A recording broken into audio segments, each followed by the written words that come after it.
Bienvenidos a esta cápsula de la Cátedra Benito Juárez sobre la laicidad.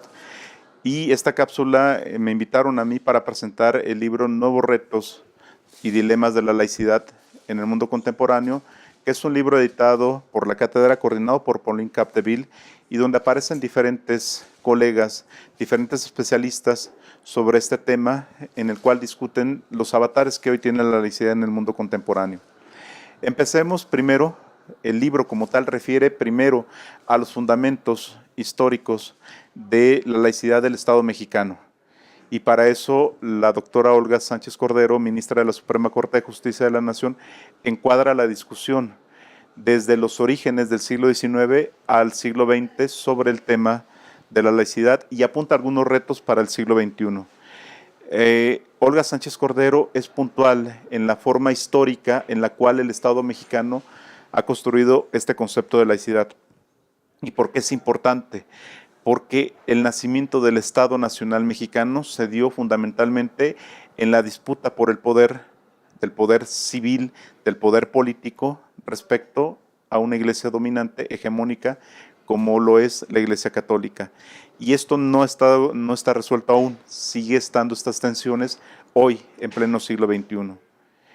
Y dentro de este libro encontramos otro texto que es el tema sobre el miedo sobre todo, a lo distinto, a lo distante, a lo ajeno a nosotros, y que a veces nos genera muchísimos temores y preferimos negarlos o alejarlos antes que aceptarlos. En ese tenor, muchas de las encuestas han manifestado que las personas prefieren ceder libertad por seguridad, y en este contexto es que aparecen los grupos más conservadores y los grupos religiosos bajo la bandera del discurso de la crisis de valores. Entonces me parece que es importante discutirlo. Ustedes van a encontrar en el libro otras discusiones importantes. Van a encontrar 3 grandes apartados en los cuales ustedes van a discutir con los autores, por supuesto en su propia lectura e interpretación, de los temas y dilemas de la laicidad. Hay un primer punto que se refiere a las libertades laicas. La libertad laica no es otra cosa más que los derechos civiles y los derechos y las libertades que tenemos cada uno de nosotros en el espacio público.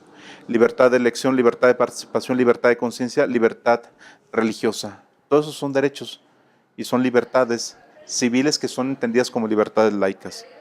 Desde el matrimonio entre personas del mismo sexo, el tema de la interrupción del embarazo, los derechos de los niños, el tema sobre todo de cómo ejercemos nuestra propia libertad. Un segundo apartado me parece que es importante, es el tema de las políticas públicas. Y las políticas públicas refieren las decisiones del Estado en términos de cómo se articulan las decisiones del Estado para la mejor convivencia de los ciudadanos. Y el Estado, acuérdense, y eso se los dejo muy claro, el Estado en términos generales no tiene derechos, tiene obligaciones. Y el Estado tiene que velar por las libertades de todos los ciudadanos, independientemente de sus creencias, preferencias, etc. Y lo que tenemos en un segundo apartado que me parece importante es el tema, en el tercer apartado tenemos algo importante, que es las discusiones sobre qué entendemos por laicidad, secularización y pluralismo religioso. Aquí se hacen algunas preguntas importantes. Si es reversible la secularización, y una idea fundamental, si la laicidad habla de garantizar las libertades civiles, de regular el espacio público en términos de garantizar a los ciudadanos, ¿qué hacemos con el otro lado del pluralismo religioso? ¿Qué hacemos con el pluralismo de intereses que intentan intervenir en ese espacio público? ¿Cómo regularlo? Y aquí hay un dilema.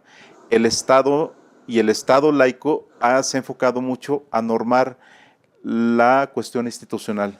Pero hay grupos conservadores, grupos religiosos que no tienen una dimensión institucional.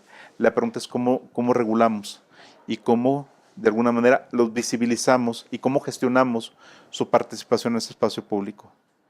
Todas estas son discusiones que ustedes pueden encontrar en el libro que me parecen importantes señalarlo, y como corolario solamente señalaría algo que es Jean Bouverot, es el gran cierre del libro que habla sobre la laicidad de la cultura.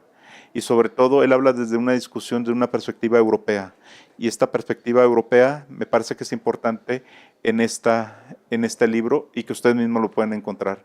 Los invito a que lo lean porque es un referente no solamente para especialistas, sino para todos aquellos interesados en el espacio público, las libertades civiles y la construcción de una ciudadanía mejor para este país. Muchas gracias.